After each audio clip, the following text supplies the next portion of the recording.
Welcome to Mainland Television Regional News. I'm Graham O'Brien and today's news: AGM draws large crowd, Mapua bar gets go-ahead, police issue warning.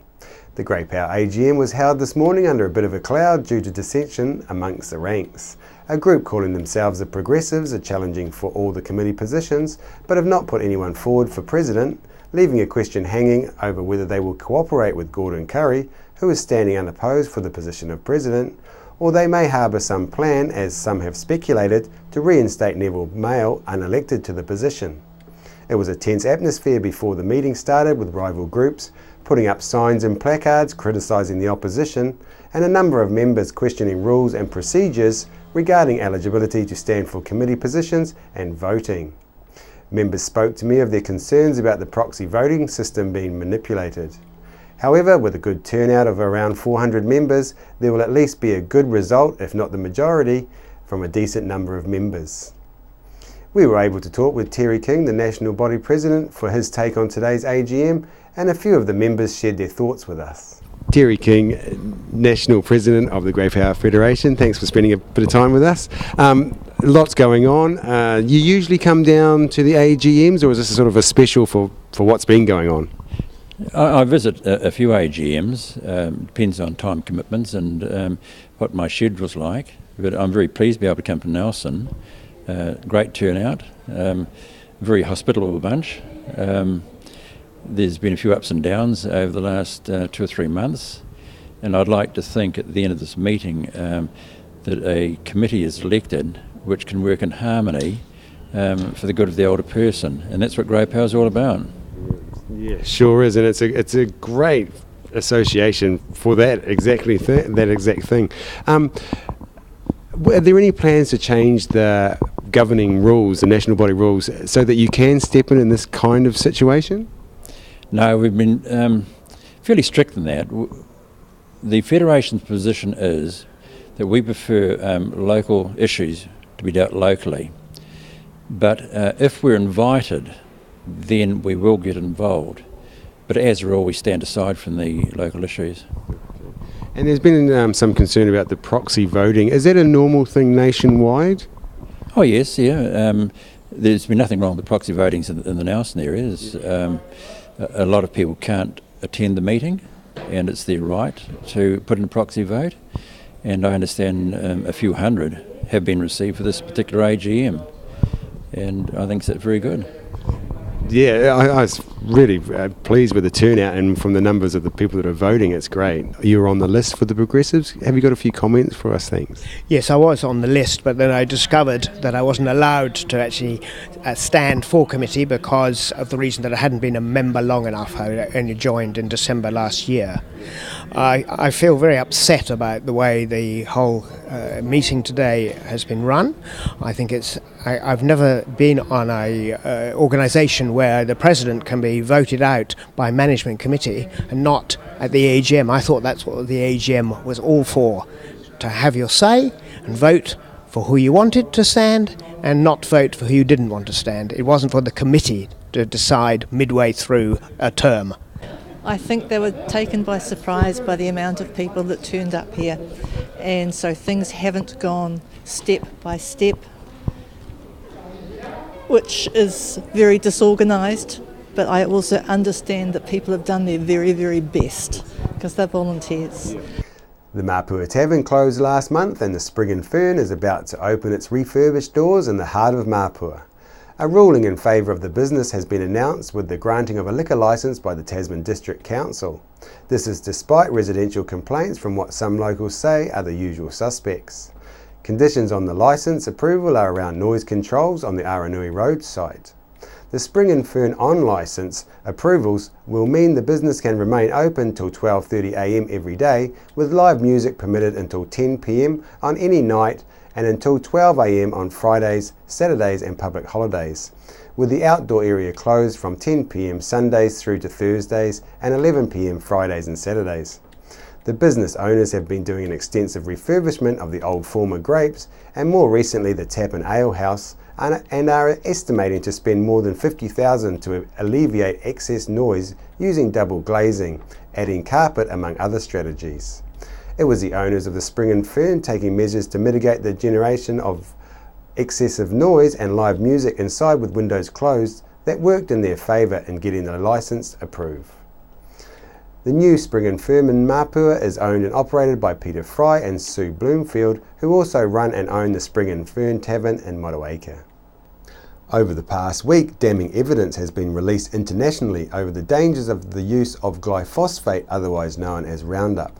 An international agency for research on cancer, as part of the World Health Organization, have classified the active ingredient glyphosate as probably carcinogenic to humans, whereas some other banned chemicals were assessed as possibly carcinogenic to humans, which could be seen as the organisation's way of saying that there is a high risk. A 10-minute presentation on the pesticide glyphosate use to Nelson City Planning and Environment Committee is taking place this week on Thursday the 2nd of April at 9 a.m. at Nelson City Council Chambers.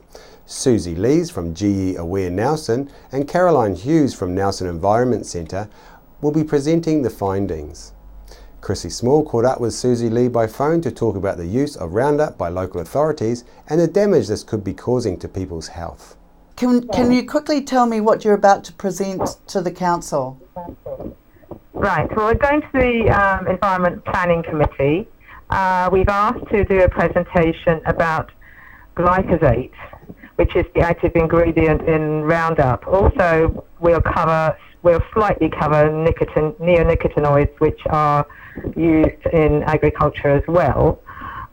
What our concerns are is that there's recently been 2 reports of scientific studies where where Roundup and glyphosate has been identified as a probable carcinogen. Now, this is a very high category.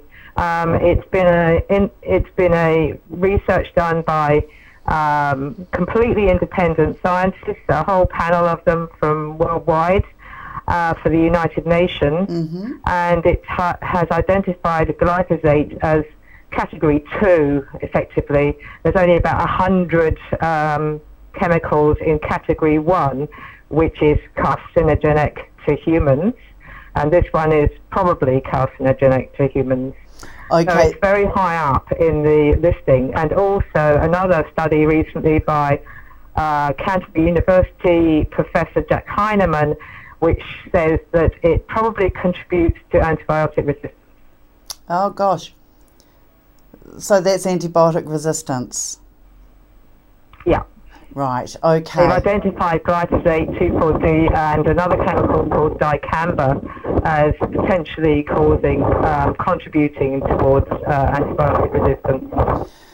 Goodness, it sounds like a very nasty combination, actually, doesn't it?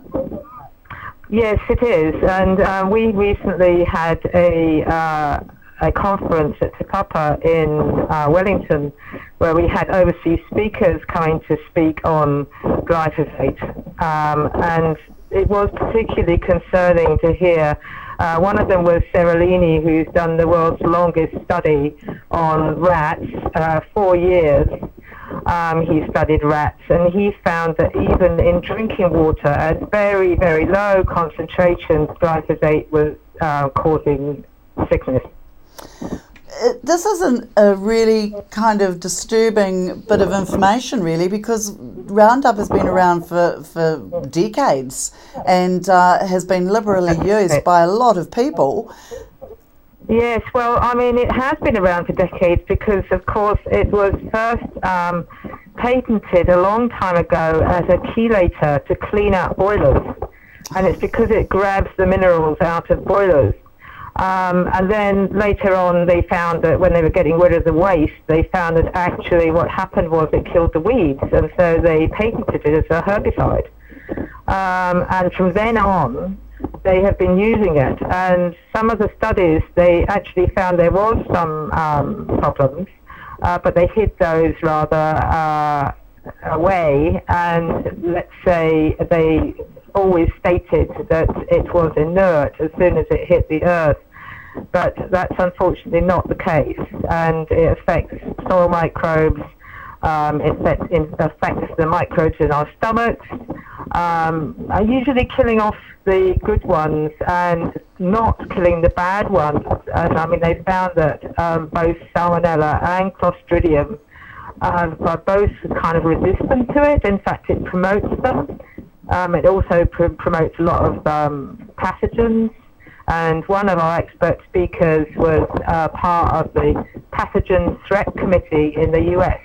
And he said there's at least 40 plant diseases that result from the use of Roundup. Now, Susie, in areas like Waiheke Island, the council are now using a hot water treatment to kill the weeds on roadside verges rather than use chemicals. Are you going to try and get our council to do the same here? We'll be asking the council to stop using it, definitely in urban areas. Yes, Auckland Council are also going away from the use of glyphosate in their herbicide. NIWA did a study and found there was quite a lot of contaminants actually in the silt in the harbour, which were affecting life in the harbour. And so they've decided not to go ahead with the use of glyphosate in the urban areas. Right, because most of the runoff does tend to come from urban areas, unfortunately. Right. Well, you see, people, us minions out there in the community, have always believed that Roundup was quite a safe chemical solution and that it broke down and dissolved into a harmless... But it doesn't. It accumulates in the soil. Right. Okay, so anyone who really has concerns about what their soil's doing after use of these chemicals really maybe should approach the Cawthorne Institute about having their soil tested? I think people should stop using glyphosate in light of the recent studies, particularly. Yeah. And councils especially should lead the way. Yeah.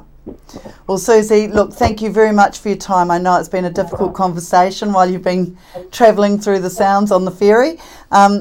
Really appreciate your time today and best of luck with your presentation on Thursday morning. Nelson residents can now provide feedback on the priorities Nelson City Council has set in its 10-year plan. The Long-Term Plan 2015 to 25 consultation document sets out the future direction of the city and is now open for public consultation until the 28th of April. The consultation document sets out the key projects Council would like to focus on. Residents can have their say by making a submission, which must be received by Council no later than 12 p.m. Tuesday the 28th of April 2015. Submissions are also being invited in respect of the following documents: Development Contributions Policy, Funding Impact Statement, Revenue and Financing Policy, Rates Remission Policy, Resource Consent Fees and Charges. All the mentioned documents are now available and can be viewed at Civic House, all Nelson public libraries and on Council's website. Police are putting out a warning after having received a number of reports in the recent days of counterfeit banknotes being used around the North Island. So far, there is no evidence of this money being circulated in the South Island. However, that's not to say that it isn't or won't be happening. The notes are in $20, $50 and $100 denominations. Offenders are going into shops and supermarkets purchasing small items using a large denomination note and then receiving legitimate cash as change. Police have said that retailers should be alert to this practice, especially over the busy Easter weekend. For information to help identify counterfeit notes, people can go to the Reserve Bank of New Zealand website and look under Notes and Coins, where they will find information on how to spot counterfeit notes. Police say if retailers are suspicious about cash being used in their shops, they should consider refusing to accept the note, record the description of the person offering it, record the number plate and description of any vehicles being used by the person, and call police on either their local number or 111, preferably while the person is still in or near the shop. Be warned that people should consider their safety first when dealing with these criminals and their behaviour. After the break, we'll bring you the latest weather update and some events and happenings coming up from around the region. Why would you want to pay as much as $1,000 for a single bed mattress when you can buy a high quality locally made mattress like this for as little as $220? And a queen size mattress could cost you in excess of $3,000, but at Nelson Beds you could have a mattress like this as low as $425. So why would you go out and spend a fortune on your child's bedroom when you can come to Nelson Beds and buy a complete single mattress and base set, a 7-drawer Scotch chest, a headboard and a 3-drawer bedside cabinet for as little as $979? So call and discuss our custom manufacturing options and local after sales service at Nelson Beds, Nelson's only bedding manufacturer.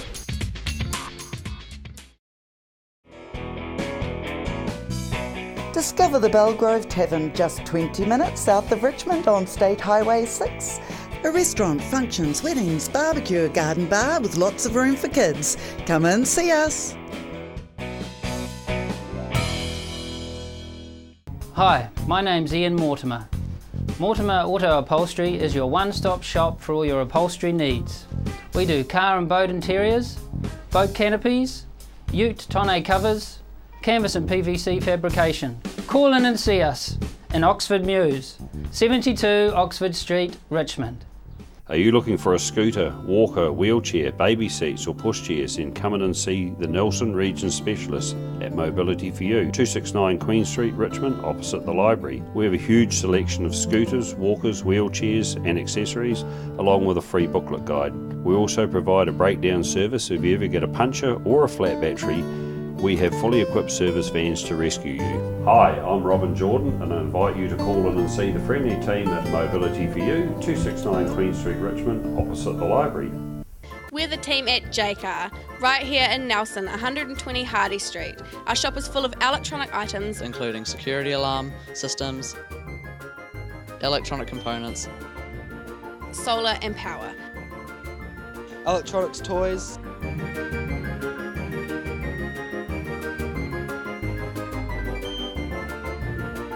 sound systems, cables and much, much more.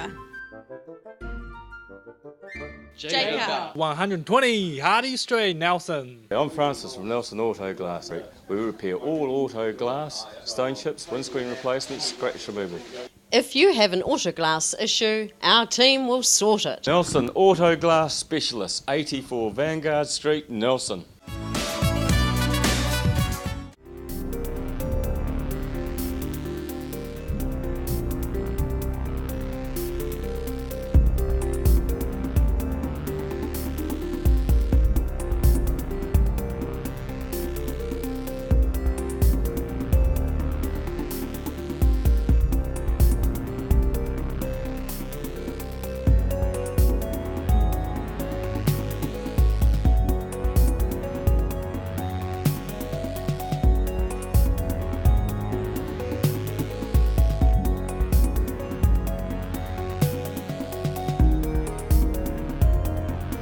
The Mai Tai quiz is set on the new section of the Mai Tai Walkway, and you can do it as a fun Easter holiday activity with the whole family and be in to win a prize by matching the native plants to the numbered locations.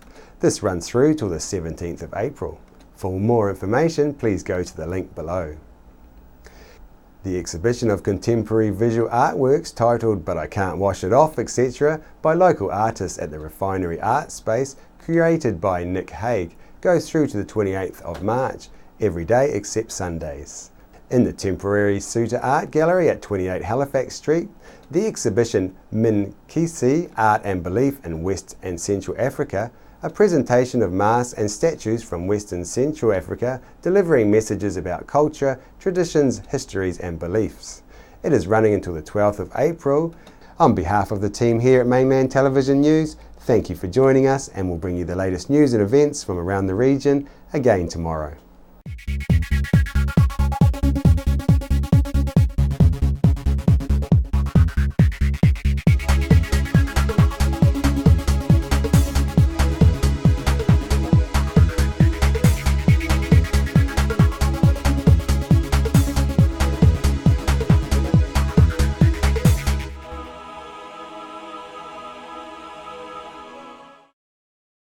Supporting local content so you can see more of New Zealand on air.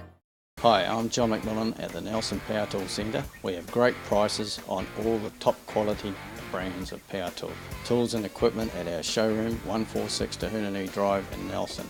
The Nelson Power Tool Centre, the specialists that stand behind and service what we sell. Social networking is all the rage on the internet, and millions of people all over the world visit one of the many social media sites every day, like Facebook, Twitter, and Instagram. A new social network that allows you to get paid for posting pictures.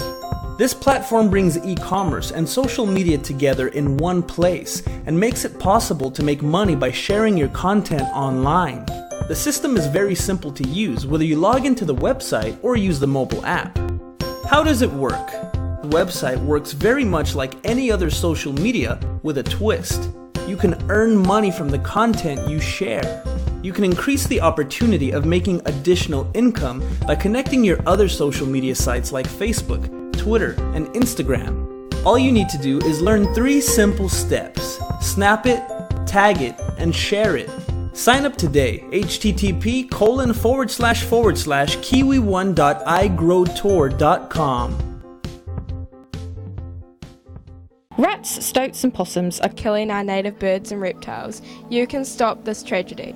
The Brook Waimarama Sanctuary is building a pest-proof fence which will allow native wildlife to flourish and spread into our lives. Help us preserve our native wildlife. Your support is needed now. You can personally or as a group sponsor a fence post for as little as $100, including the legacy of a personalised plaque. Go to thebrooksanctuary.org or give us a call. And be part of this exciting community project. The Brook Waimarama Sanctuary, returning nature to the Nelson region. World War I was a defining period in our history, impacting greatly on the lives of people from the Nelson province. Memories of the First World War is an exhibition which will be displayed in a number of regional venues and is currently on at the Nelson Provincial Museum.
Amila.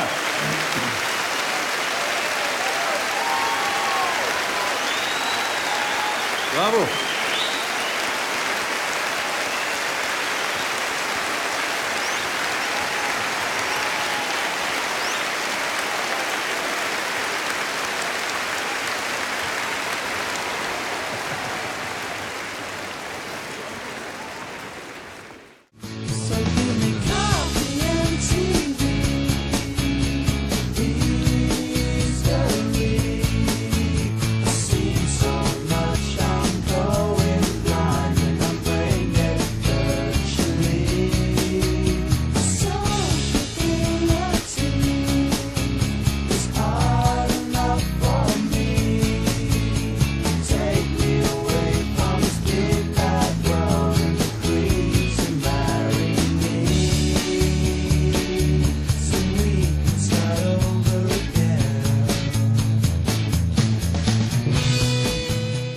I'm Francis from Nelson Auto Glass.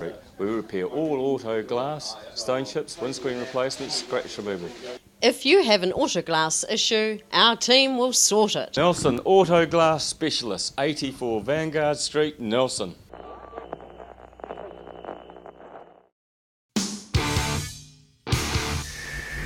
.1 The Shed. We're the team at JCar, right here in Nelson, 120 Hardy Street. Our shop is full of electronic items, including security alarm systems, electronic components, solar and power, electronics toys,